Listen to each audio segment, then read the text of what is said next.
banyak yang jadiin suara saya pengantar tidur. Jadi kalau sulit tidur dengerin suara, nggak ngeliat orangnya, dengerin aja. Oh ternyata suara saya ini bisa bikin tenang, kata dia. Ini yang disebut alam rasa. Alam rasa dia cuma berkait dengan tubuh, tapi tidak ada alamat khusus mengenai alam rasa. Rabbi itu cara memanggil Allah kalau sudah rasa dekat muncul. Kalau rasanya masih jauh, pakai ya Rabbi. Tapi kalau sudah dekat dipanggilnya Rabbi. Kata ya itu berarti wahai. Biasanya wahai itu masih jauh. Kalau sudah dekat terasa, kita langsung menyebut namanya Rabbi. Duhai Tuhanku. Apa arti Rabb? Rabb itu berarti yang maha mencipta, yang maha memiliki. Maka orang Arab menyebut yang punya rumah disebut Rabbul Bait. Apa artinya? Pemilik rumah. Tapi kita sering menyebutnya Sahibul Bait. Sahibul Bait artinya sama dengan Rabbul Bait, pemilik rumah. Allah itu menyebut dirinya Rabbul Alamin. Jangan dimatiin Pak, dikecilin aja. Nanti kasihan Pak RW, Pak Camat ya. Ini alam, disebut alam nyata, atau bahasa Arabnya alam zahir. Alam yang tampak oleh mata ini. Tapi bersama dengan alam ini ada alam yang disebut alam rasa. Kalau ada orang air matanya menetes, itu karena sedih atau karena bahagia? Bisa sedih atau kakinya lagi kejepit. Bisa juga ya. Kawan saya nggak pernah juara, tiba-tiba dia juara, nangis pingsan. Perempuan. Tapi ada yang lain, hatinya lagi sedih, kekasihnya memutus rasa cintanya, inqasarat qalbuhu, patah hatinya, maka air matanya pun menangis. Berarti air mata menunjukkan sedih, bukan sakit hati, sedih. Ada lagi kawan kita, satu lagi hadir di konser K-pop dulu. Pas lihat artisnya, bukan artisnya, penyanyinya ya, itu dan nangis, terharu, dan bacanya ya Allah, ya Allah. Yang dilihat penyanyi Korea, hebat juga orang Islam Indonesia. Lihat artisnya non muslim, tapi yang dibaca ya Allah, ya, solehah sekali ya. Dan dia nangis, dia bertemu orang yang dia suka, yang dia sukai nyanyinya, lagunya. Saya nggak tahu apa yang terjadi kalau kita bertemu orang yang kita sebut-sebut di dalam sholat, Allahumma sholli ala Sayyidina Muhammad. Yang kita baca kalau lagi sholawat, ya Nabi salam alaika. Mungkin ada yang pingsan, ada yang nangis, ada yang teriak. Ada juga kawan juara, ini cowok, agak sedikit metal. Pas juara kakinya dihentakin ke tanah. Lalu dia berteriak, teriakannya hore dan segala macamnya. Tapi nggak ada nangis. Berarti orang bahagia itu nggak mesti nangis, nggak mesti nggak nangis. Orang sedih juga sama. Ini yang disebut alam rasa. Alam rasa dia cuma berkait dengan tubuh, tapi tidak ada alamat khusus mengenai alam rasa. Rasa itu ada bernama cinta, benci, rindu. Ajaibnya umat Nabi Muhammad SAW tidak pernah berjumpa dengan beliau secara fisik, tapi karena dalam dirinya ada alam rasa. Rasa ini bersumber dari dalam kolbunya. Kolbunya berasal dari ruhnya. Ruhnya dulu pernah bertemu Rasulullah SAW Kerinduan itulah yang membuat dia bisa menangis disebut nama Nabi Muhammad sallallahu alaihi wasallam. Ada juga yang menangis karena suaranya syahdu. Boleh juga. Karena suara itu membantu orang mengenang sesuatu. Tapi ada laporan Pak Haji Novi, banyak yang jadiin suara saya pengantar tidur. Jadi kalau sulit tidur dengerin suara, nggak ngeliat orangnya, dengerin aja. Oh ternyata suara saya ini bisa bikin tenang, kata dia. Benar Ibu. Jadi Ibu kalau susah tidur dengerin aja gitu ya, enak aja. Kita ditinggal ngomong sendiri sama dia. Tapi ya nggak apa-apa ya. Kalau suara saya membuat Bapak Ibu mudah tidur, berarti dalam suara ini Allah titipkan satu ketenangan. Orang nggak mungkin tidur kalau nggak tenang. Maka vibrasi suara itu anugerah dari Allah Subhanahu wa Ta'ala. Ada suara bikin kita bangun. Tapi yang paling ajib itu semua khotib Jumat. Mau suaranya kayak gimana? Itu bapak-bapak ini, ibu-ibu ini rahasia bapak-bapak ya. Itu langsung baca doa tanpa dilafazkan bismikallahumma ahya wa amut. Paham gak Pak? Itu tadi siang tuh ya. Tapi alhamdulillah saat kita khutbah paling 1-2 lah yang tidur. Yang kelihatan memata saya. Tapi yang tidur yang jagain saya Pak. Allahumma sholli ala sayyidina Muhammad. Rabbi, wahai, duhai Tuhanku, duhai pemilikku. Nah, kalau mau merasakan nikmatnya bertuhan, jangan panggil wahai Tuhanku, tapi panggil wahai pemilik jiwaku, wahai pemilik ruhku, wahai yang membolak-balik kolbuku. Itu makna ya Rabbi. Rabbi tadi lafaznya apa? Ya Rabbi faghfirli, maka ampunilah aku. Dalam bahasa Arab ghafara berarti mengampuni, faghfirli ampuni. Tapi ampun dalam bahasa Arab aslinya bukan itu. Kata ghafara arti aslinya delete. Apa arti delete? Hapuslah dosa-dosaku. Itu arti daripada ghafara. Maka faghfirli zunubi, faghfir, maka hapuslah li. Li itu milikku, padaku. Zunubi. Apa arti zunubi? Jamak dari zanbun, artinya dosa-dosaku. Ini saya tanya sama bapak-bapak nih. Tadi berangkat kerja ada yang bening nggak?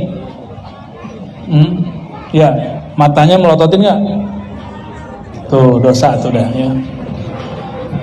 Ibu, hari ini terpancing nggak ngomongin teman, tetangga atau siapapun? Pernah ngomongin orang nggak hari ini? Beneran? Nggak yakin? Berarti lisannya ada dosanya. Oke, ini lisan, mata, telinga, sudah. Tadi makan minum baca bismillah nggak? Tuh. Dalam ilmu fikih dianjurkan baca bismillah, tapi dalam ilmu rohani wajib baca bismillah. Beda ya? Ini wajibnya di dalam diri. Supaya apa? Saya mau tanya, air ini yang menyegarkan atau Allah? Beneran? Gak usah minum kalau gitu. Gak berani ya? Bukan begitu Bapak Ibu. Yang menciptakan air Allah, benar? Tapi ada akidah namanya akidah Mu'tazilah. Mereka dikritik oleh ulama Ahlus Sunnah. Mereka mengatakan Allah menitipkan kekuatan menyegarkan di dalam air. Ini hati-hati. Itu bukan ajaran Ahlus Sunnah. Contoh lain, api membakar. Benar? Benar? Pernahkah api tidak membakar? Beneran? Pernahkah api tidak membakar? Kapan? kelamaan. Ya, kemarin teman saya main-main api nggak kebakar.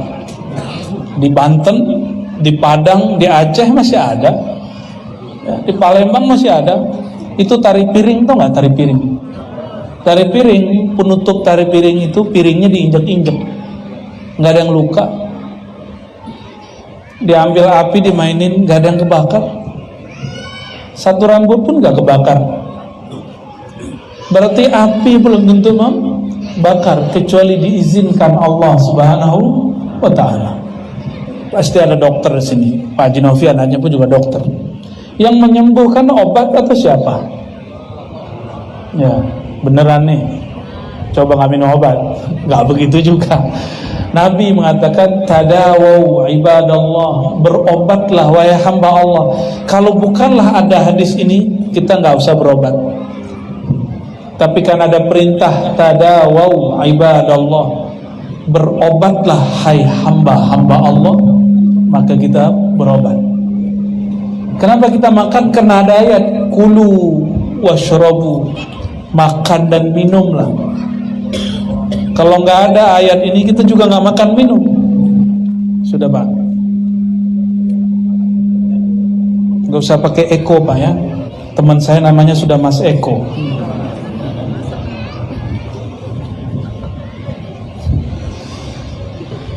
Rabbi faghfirli zunubi. Ya Allah pemilik jiwaku, ampunilah dosa-dosaku. Ada dosa yang zahir, ada dosa yang batin. Dosa yang batin itu sederhana. Hari ini memandang kawan dan kita merasa diri kita lebih baik dari dia, itu sudah dosa batin. Udah belum hari ini? Itu biasanya dosa para kiai. Kiai mandang kiai lain tuh ilmunya dikit. Bener gak kiai? Ya. Sesama guru saling mengerti. Mandang orang, nah kalau ahli zikir lain, dilihat merem dia. Zikirnya belum nyampe. Padahal zikir dia yang belum nyampe. Sejak kapan zikir untuk merem-merem terus baca hati orang? Sejak kapan ilmu itu digunakan untuk jadi juri? Yang seperti itu iblis namanya. Iblis itu mengatakan apa? Ana khairum minhu, saya lebih baik kok dari Adam. Jadi yang pertama jadi juri menilai isi hati orang, jadi juri kolbu, juri iman, juri kebenaran, itu iblis. Jika dia bertubuh manusia disebut syayatinul insi, setan, tapi bertubuh manusia. Allah sendiri yang berbicara. Semoga yang hadir malam ini bukan setan manusia. Amin Rabbal. Ciri-ciri pertamanya apa? Tidak jadi juri kolbu. Ya. Kalau ingin memahami orang, nggak usah merem, buka matanya, buka telinganya, buka hatinya, rasakan kalamnya. Kalau merem, gelap apa terang? Ya, coba merem, Bapak Ibu, sebentar aja. Sudah, gelap apa terang? Apalagi melihat orang di ujung sono. Oh Ustaz, kita baca firasat lah. Firasat nggak begitu. Orang pakai firasat nggak perlu pakai merem. Ahli kasyaf itu nggak perlu begini-gini ngeliatin orang. Ya. Orang-orang ahli rohani, ruhnya nggak terhambat oleh mata ini. Jadi kita kalau mematap orang lain, adabnya adalah adab Nabi Adamnya, tidak pernah merendahkan mereka. Dalam hati itu mentakzim dia dan mengatakan, mungkin orang ini punya amalan yang saya belum amalkan. Mungkin si kiai ini, ustadz ini punya ilmu yang saya belum tahu. Ini adab kita kalau ketemu orang. Sehingga tidak pernah merasa diri lebih tinggi dari orang lain. Itu yang disebut hakikatut tawadu. Orang-orang yang benar bertawadu. Tawadu itu dari kata tawadu'a, wadu'a, meletakkan ego. Wada'a, meletakkan ego, menjadikan diri sebagai pusat perhatian. Nah, ini bahayanya orang-orang yang tidak punya sifat tawadu. Ada juga pura-pura tawadu, depan kita cium-cium tangan, belakang ngomongin. Sebenarnya ilmu dia itu kurang. Ya. Banyak, saya ketemu banyak santri begitu. Ya, dulu dia gituin orang lain.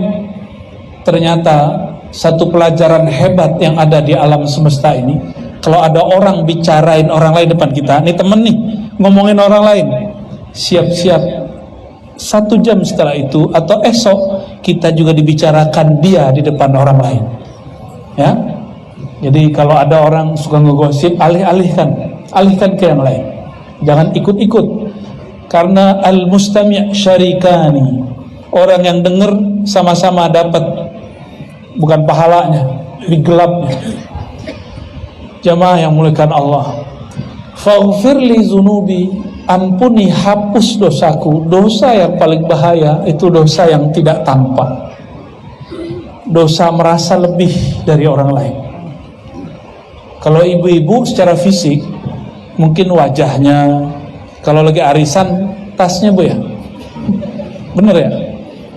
Jadi tas itu bisa mengintimidasi ibu-ibu yang lain. Apalagi bu, cincin, merek jilbab juga masuk. Ya salam ya. Tapi itu ibu-ibu yang cahaya kolbunya belum hidup ya. Kalau cahaya kolbunya sudah hidup, bebas mau bawa tas apa aja oke. Saya mau tanya Bapak Ibu, ini pertanyaan kedua. Ada orang bajunya biasa, ya biasa banget lah. Tapi ketika berbicara, dia berbicara dengan kolbunya. Ada satu lagi orang, mohon maaf, ini bukan melarang pakai sorban, sorbannya tebal loh, ridaknya 2 kiri kanan, bawa tasbih, ya masya Allah lah. Kalau kita lihat, masya Allah ini kayaknya wali nih. Tapi pas ngomongnya nggak dari hati. Nikmat nggak? Nggak nikmat. Contoh lain, ini banyak kita kasih contoh. Ibu-ibu ketemu cowok cakepnya bukan main, putih ya, berotot, kerasnya sekeras tembok kali ya. Pas ngomong ketus, nyaman nggak ngobrol sama orang begitu? Pak, duduk di bis trans, di samping kita ada cewek cuantik, kata orang Jawa. Tahu cuantik? Enak lah kalau dipandang. Tapi katanya mau nundukin pandangan, tapi roknya pendek, pas nunduk malah kelihatan. Dia merasa diperhatiin. Apakah tidak? Apa lo lihat? Nyaman nggak duduk di situ? 1 detik rasanya 1 tahun. Kenapa? Kita nggak nyaman sama orang yang zahir fisiknya bagus, tapi batinnya menyeramkan.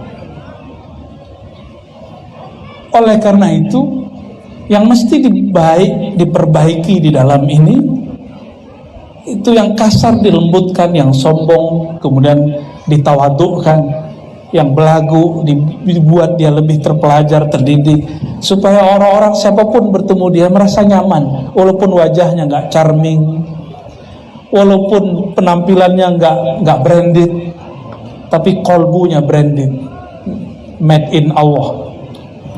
Ya, semua nama-nama Allah ada di kolbunya. Amin.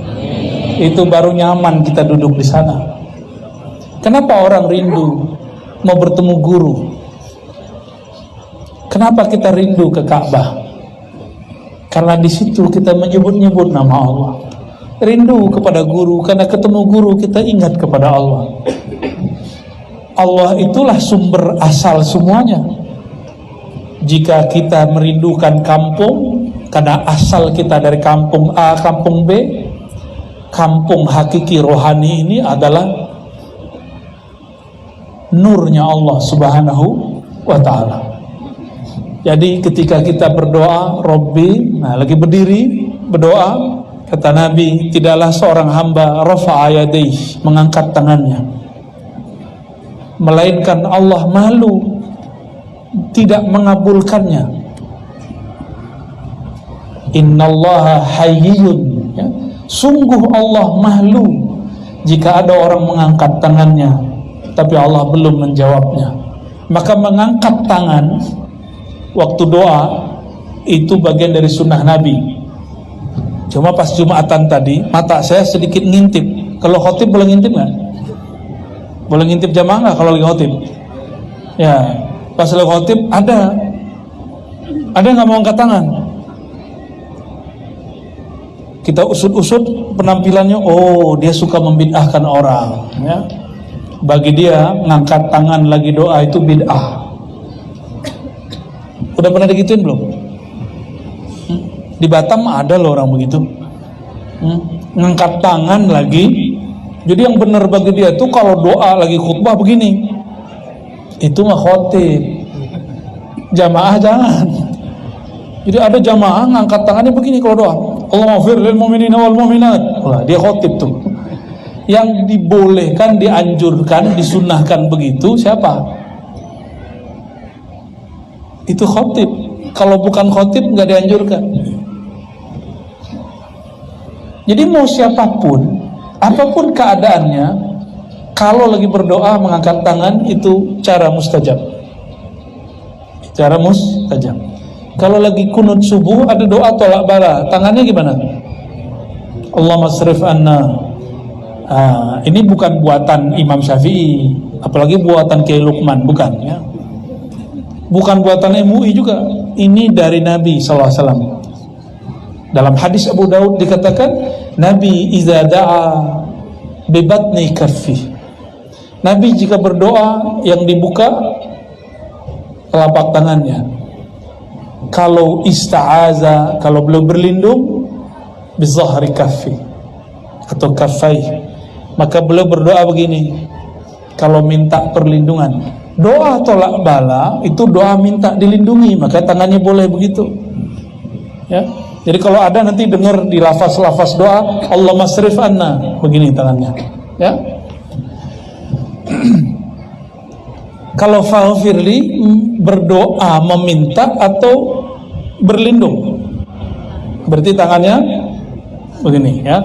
Jadi mengangkat tangan, nah ini pun ada caranya. Ada yang malas ngangkat begini aja, gini aja, ya. Angkat dikit lah, ya.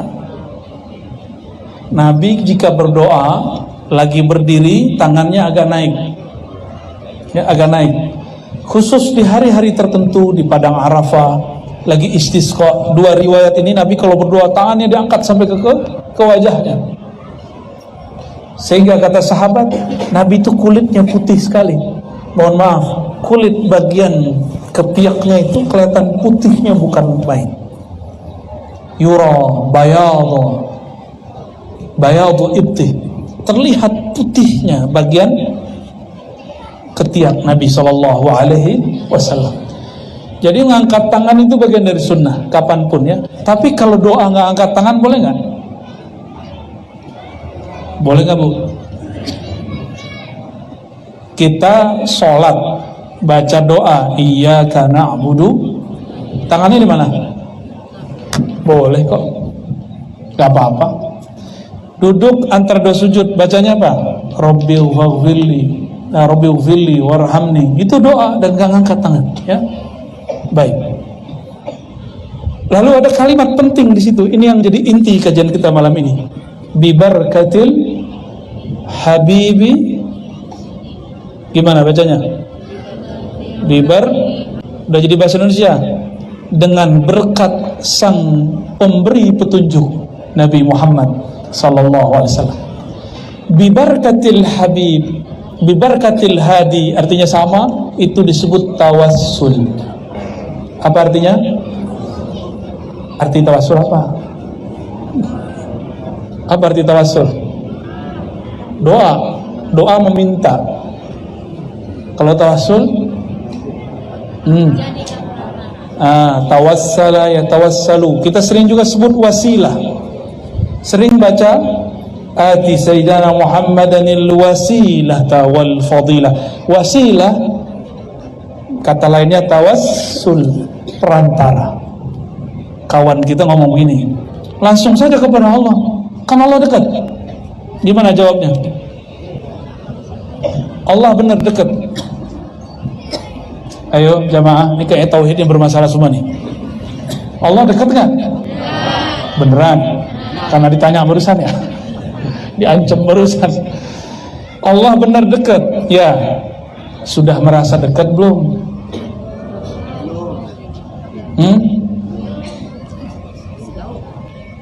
Ada orang sekantor tiap hari ketemu tapi nggak dekat, itu makhluk loh. Apalagi sama Allah. Kita ini si Allahnya dekat kepada kita, tapi kitanya yang tidak dekat kepada Allah Subhanahu wa taala. Nah, ini yang jadi masalah.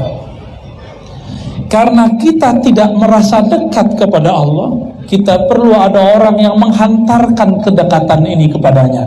Tapi orang yang menghantarkan ini bukanlah Tuhan, kita tidak sembah Dia. Memohon pertolongan Dia, syafaat Dia, itu disebut dengan tawassul. Disebut apa? Tawassul. Jadi kalimatnya, faghfir li zunubi bi barakatil hadi Muhammad. Ya Allah, ampuni dosaku berkat sang pemberi petunjuk, pembawa petunjuk, pembawa hidayah, Nabi Muhammad sallallahu alaihi wasallam. Ini tawassul. Sayang sekali hari ini banyak dai-dai mengatakan tawassul itu syirik. Berarti semua yang sholawat ini musyrik. Tadi yang berdiri-berdiri itu musyrik semua itu. Kata dia, katanya ada radionya di sini ya. Ini mengerikan ini Pak. Ini kalau dibiarkan berbahaya ini.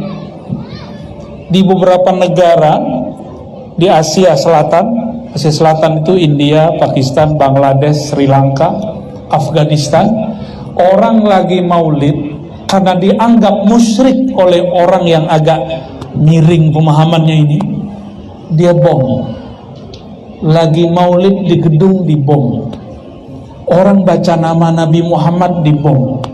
Mau kejadian begitu di Batam? Katanya mau jadi apa? Bandar narkoba apa? Bandar apa? Bandar Madani. Alhamdulillah. Madani itu sebutan kota Nabi Muhammad sallallahu alaihi wasallam. Maka syarat kota Madani mesti ma'rifat Nabi Muhammad SAW, mesti kenal Nabi Muhammad SAW, mesti sedikit gang-gangnya itu ada salawat kepada Nabi Muhammad SAW. Tapi memang sudah berubah. Yang hidup 10 tahun lalu dengan sekarang sudah berubah. Udah banyak salawat belum sekarang? Sudah lebih banyak ya. Alhamdulillah. Tawassul itu ada banyak macamnya. Ada tawassul dengan nama Allah atau sifat Allah. Contohnya gini, birahmatika. Gimana? Pernah doa begitu? Birahmatika ya arhamar rahimin. Dengan rahmat kasih sayangmu ya Allah, maka sayangi kami ya Allah. Menyebutkan bi dengan rahmat itu berarti bertawassul dengan sifat Allah. Saya mau tanya lagi nih Bapak Ibu, ini banyak pertanyaan. Yang mengenalkan kita kepada rahmat Allah siapa? Dan Allah menyebut Nabi Muhammad siapa? Wa ma arsalnaka illa rahmatan lil alamin. Tidak aku utus engkau wahai Muhammad kecuali sebagai rahmat.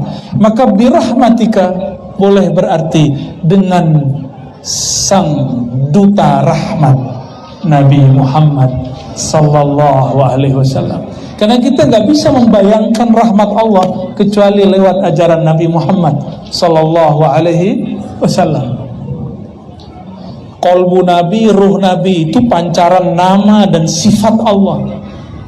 Makanya ketika mengatakan birahmatika ya arhamar rahimin, itu maksudnya tawassul dengan sifatnya Allah yang ada pada nur qalbu Nabi Muhammad sallallahu alaihi wasallam. Jadi kalau baca birahmatika ya arhamar rahimin, jangan bayangkan aneh-aneh, cukup bayangkan kasih sayang Allah melalui Nabi Muhammad sallallahu alaihi wasallam. Ini tawassul apa namanya? tawasul dengan nama dan sifat, ya. Ada tawasul yang kedua, tawasul dengan amal soleh.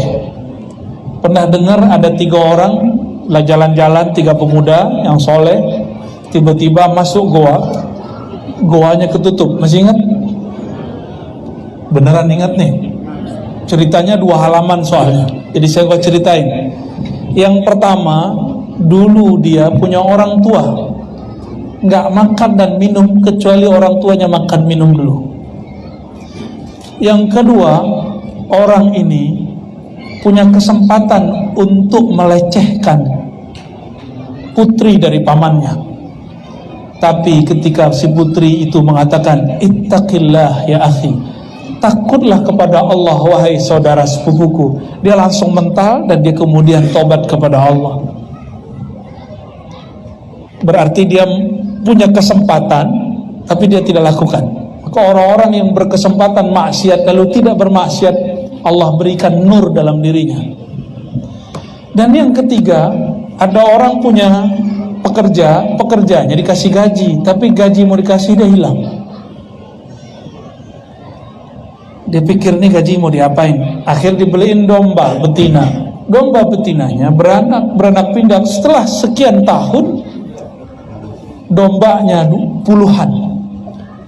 Tiba-tiba kejadianlah mereka bertiga ini masuk ke dalam goa. Semuanya kemudian bercerita. Yang ketiga tadi ceritanya agak tragis. Domba udah banyak, anak buahnya datang. Apa kata anak buahnya nih? Wahai tuan, gajiku mana? Yang dulu 1 ekor domba. Kata tuannya, aku beliin domba lalu aku ternak. Tuh hasilnya. Dia bilang, ya udah kamu di rumah aja biar saya bawa pulang semua. Itu semua domba dibawa pulang semua dan tidak ada bagi hasil. Harusnya ada bagi hasil. Apa kata dia? Ya Allah, genes. Tapi dia terima. 3 orang ini ketika masuk ke dalam goa, dorong-dorong nggak bisa. Maka mereka kemudian mengatakan, wahai sahabatku, sekarang kita bersaudara, Tuhan kita sama. Sebutkanlah amalmu yang paling engkau kenang, yang paling ikhlas dan tulus, lalu minta kepada Allah berwasilah dengannya. Maka yang pertama menyebutkan, ya Rabb, saya tidak pernah makan sampai ayah ibu saya makan. Kebuka dikit. Mereka coba keluar, baru keluar 1 tangan. Yang kedua berdoa lagi. Ternyata setiap kali doa Allah turunkan malaikat. Cuma malaikatnya nggak boleh buka banyak-banyak, ya, buka aja dikit. Lalu doa lagi yang kedua, ya Allah, dulu saya berkesempatan maksiat lalu saya tidak maksiat. Dibuka lagi, dibuka tapi baru masuk 2 tangan. Belum bisa, badannya mungkin sudah seperti bapak-bapak ini, sudah ada kemajuan perut.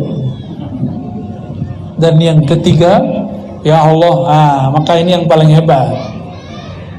Dia bersedekah, dia menyedekahkan semua yang dia cari, yang dia kumpulkan. Ya Allah, jatah saya banyak. Kalau saya mau adil, cukup ambil 1 domba kasih ke orang itu. Tapi aku ikhlas ya Allah, langsung kubuka semua. Ini dahsyatnya doa pakai sedekah. Disebut tawassul dengan amal soleh. Baik orang tua, amal soleh. Meninggalkan maksiat, amal soleh. Lalu bersedekah, amal soleh. Kita sebutkan amal, itu namanya tawassul. Tawassul apa namanya? Bil amal soleh. Tapi saya tanya lagi, yang memberitahu kita bahwa A, B, C, D itu amal soleh siapa? Guru. Guru taunya dari siapa? Dari gurunya. Guru bersambung kepada Rasulullah. Maka kalau sebut amal soleh, sebenarnya yang terbayang siapa? Tetap Rasulullah Sallallahu Alaihi Wasallam. Maka semua tawasul ke Nabi Muhammad. Itu sebabnya ada tawasul yang paling tinggi. Apa itu? Tawasul dengan Nabi Muhammad Sallallahu Alaihi Wasallam.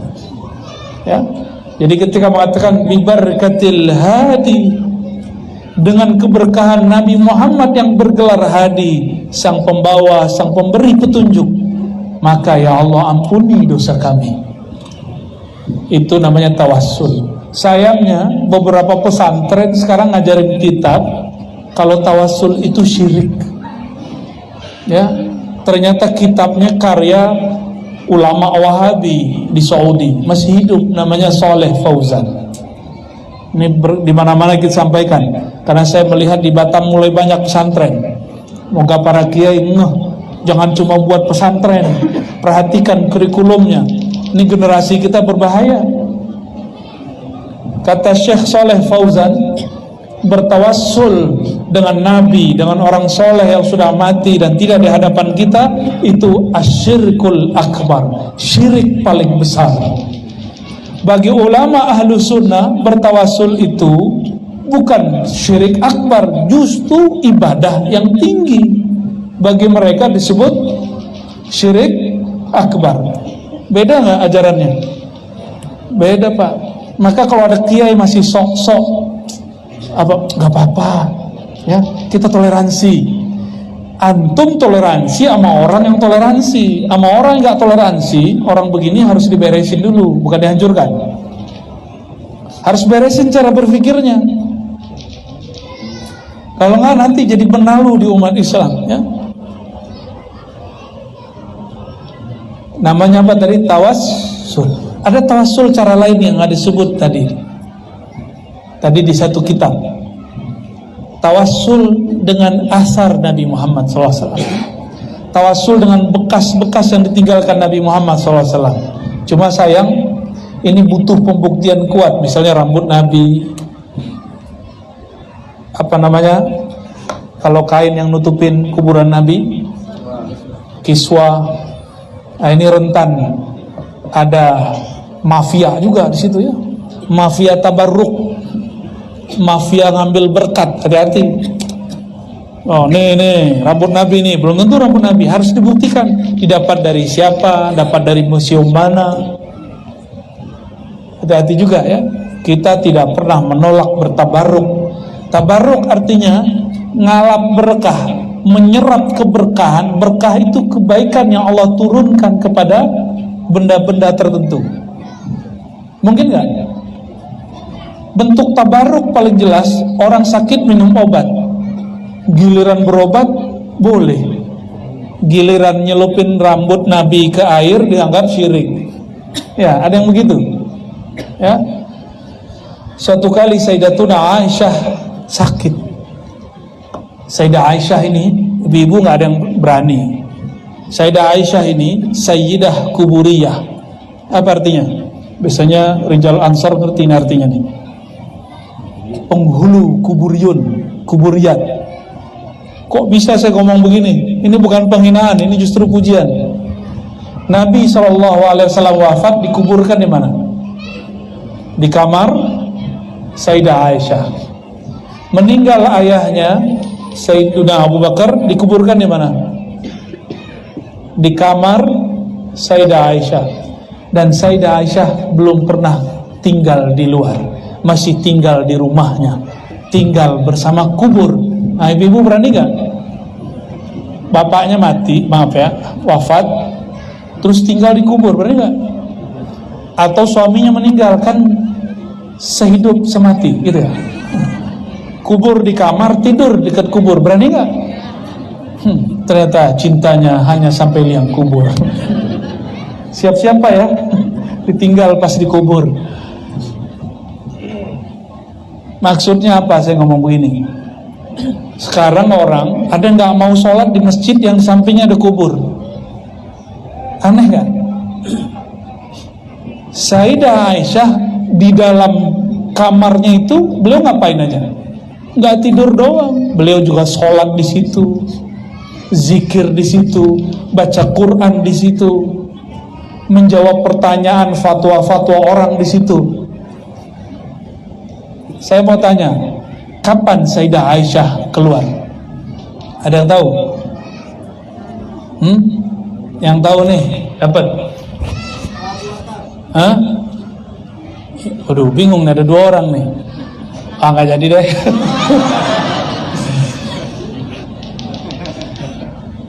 Jawabannya salah sih ya.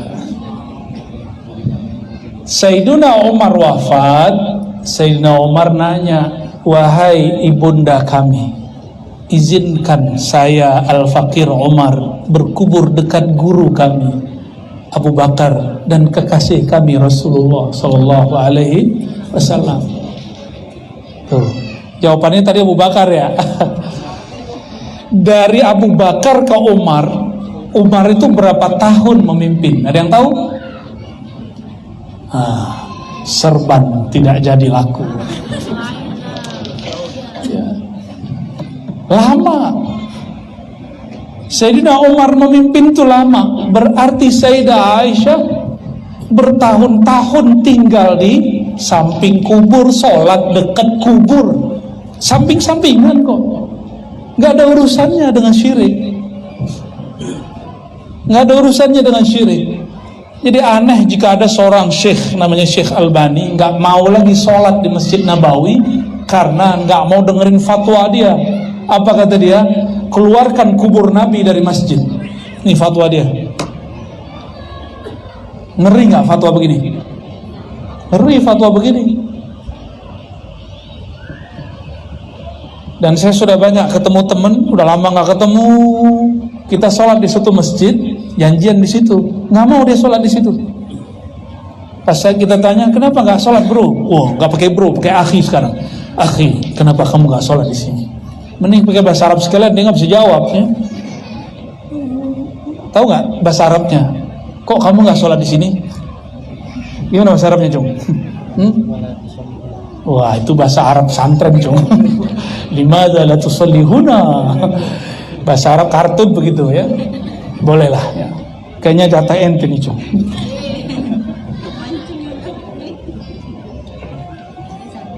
Jawabannya apa?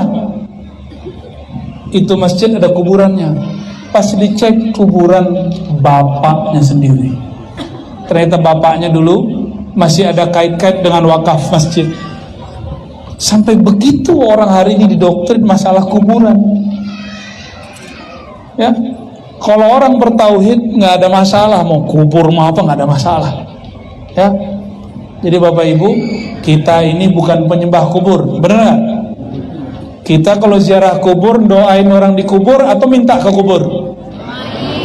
Jadi kalau ada yang menuduh orang-orang Ahlus Sunnah ini minta ke dalam kubur, itu namanya apa? Fitnah. Ternyata dia foto atau lihat foto orang lagi ziarah ngangkat tangan. Dalam pikiran dia orang itu lagi minta ke dalam kubur. Nah itulah akibat nggak pernah masuk ke kubur ya. Mungkin kita nanti masukin aja deh ke dalam kubur. Bapak Ibu, sahabat-sahabat, saudara-saudariku yang dimuliakan Allah. Jadi beragama itu nggak usah saklek-saklek ya. Agama kita jernih. Nabi itu nggak khawatir masalah syirik. Yang Nabi khawatirkan umat Islam itu masalah cinta dunia. Yang Nabi khawatirkan bukan masalah kemiskinan. Yang Nabi khawatirkan orang kemudian karena kemilau dunia dia lupa diri. Oleh karena itu cara untuk meluruskan cuma satu. Inilah ajaran Nabi Muhammad SAW. Kata beliau, afdalu dzikri la ilaha illallah. Ini oleh-oleh malam ini yang terakhir yang mau saya uraikan. Afdalu dzikri, seafdal zikir adalah la ilaha illallah. Maka kalau mau cari orang paling utama, paling afdal di alam semesta, orang yang dirinya paling banyak baca la ilaha illallah. Yang paling banyak baca la ilaha siapa? Nabi Muhammad sallallahu alaihi wasallam. Jadi kalau mau cari orang paling mulia, cari aja yang paling banyak baca la ilaha illallah. Tapi kadang orang yang baca la ilaha illallah ini kalau doa dia belum yakin-yakin amat sama doanya. Maka Nabi kalamkan yang kedua, afdalud du'a alhamdulillah. Doa yang paling tinggi adalah alhamdulillah. Alhamdulillah secara harfiah berarti pujian bagi Allah. Tapi secara maknawi, alhamdulillah berarti doa yang paling tinggi orang yang memuji karena rasa syukur kepada Allah. Datang ke orang, gak mesti dia terkenal, gak mesti dia masyhur, gak mesti dia kiai atau ustaz. Orangnya paling bersyukur, gak pernah ngeluh. Ini ciri-ciri orang yang mustajab doanya. Bukan orang yang pakai berserban begini, bukan yang pakai kopiah begini, belum tentu. Pakai serban belum tentu. Tapi orang yang lisannya, kolbunya paling banyak bersyukur, doanya paling cepat naik. Afdhalud doa alhamdulillah. Boleh kita terjemahkan, doa yang paling cepat dikabulkan adalah doa orang yang suka memuji, suka bersyukur kepada Allah. Jadi kenapa doa-doa belum diangkat? Mungkin Bapak Ibu doa itu ngeluh doang, sama ngasih tahu ke Allah. Allah itu pernah lupa gak sama kita? Allah itu pernahkah ketika kita dicipta lalu salah kirim rezeki, pernah gak? Salah kirim jodoh, pernah gak? Salah kirim jabatan, pernah gak? Ya, samping kiri kanan saya kan ada orang yang punya jabatan ya. Gak akan pernah Allah salah kirim. Karena Allah tidak pernah salah dalam itu, dalam gak pernah lupa untuk masalah itu, Bapak Ibu yang bukan Allah, maka jangan pernah berdoa memberitahu Allah. Terus kalau doa ngapain? Doa itu bukan ngasih tahu Tuhan. Doa itu cukup curhat-curhatan aja. Seperti anak kecil manja-manja kepada orang tuanya, sebagaimana hamba bermanja kepada Tuhannya Allah Subhanahu. Gimana? Doa kita gimana? Bapak Ibu lagi ngasih tahu Allah ya. Ya Allah, hari ini saya minta A, B, C, D, kok belum dikasih? Lupa ya dalam hati gitu ya. Itu yang disebut oleh Imam Mu'tazilah. Ini tauhidnya bermasalah. Doauka, doamu, talabuka, tuntutanmu, ittihamun lahu. Engkau sedang menuduhnya. Banyak orang berdoa, batinnya menuduh Allah, gak tahu. Batinnya seakan-akan merasakan Allah gak ngerti keadaan dia. Sejak kapan Allah tidak tahu seorang hamba? Gak pernah. Maka Allah menyebut dirinya alim, yang maha alim. Kita belum wujud, Allah sudah tahu nanti butuhnya apa, perlunya apa, nanti rezekinya apa, udah tahu semua. Maka orang-orang kafir dan musyrik, dia nggak doa kepada Allah, tapi karena dia bernama Karim, Maha Pemurah, dibagi juga. Jadi rezeki itu bukan berdasarkan doa, rezeki itu tergantung kita rajin menjemputnya. Hari ini udah jemput rezeki, ya? Menjemput rezeki itu pinter-pinter. Rezeki itu ada yang diantar separuh, ada yang diantar penuh, berarti kita nunggu. Kata Sayyidina Ali, rezeki itu imma anta talibu. Kadang-kadang rezeki itu kamulah yang nyari dia, kamulah yang menunggu dia, kamulah yang kemudian memburunya, bukan menunggu. Kadang-kadang engkaulah matlubuhu, engkaulah yang dicari-carinya. Ada orang punya keahlian membangun kota, itu dicari-cari sama Pak Wali itu. Ada orang ahli mendeteksi kriminalitas, detektif, dicari-cari sama Pak Polisi. Ada orang ahli mengenal Rasulullah, dicari-cari nggak sama orang yang rindu kepada Rasulullah. Sama begitu ya.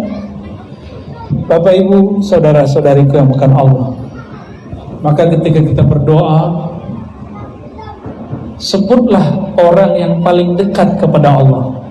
Orang yang paling banyak baca la ilaha Nabi Muhammad, yang paling banyak bersyukur Nabi Muhammad. Maka kalau disebut bibarkatil hadi, dengan keberkahan orang yang paling banyak bersyukur, itulah Nabi Muhammad sallallahu alaihi wasallam.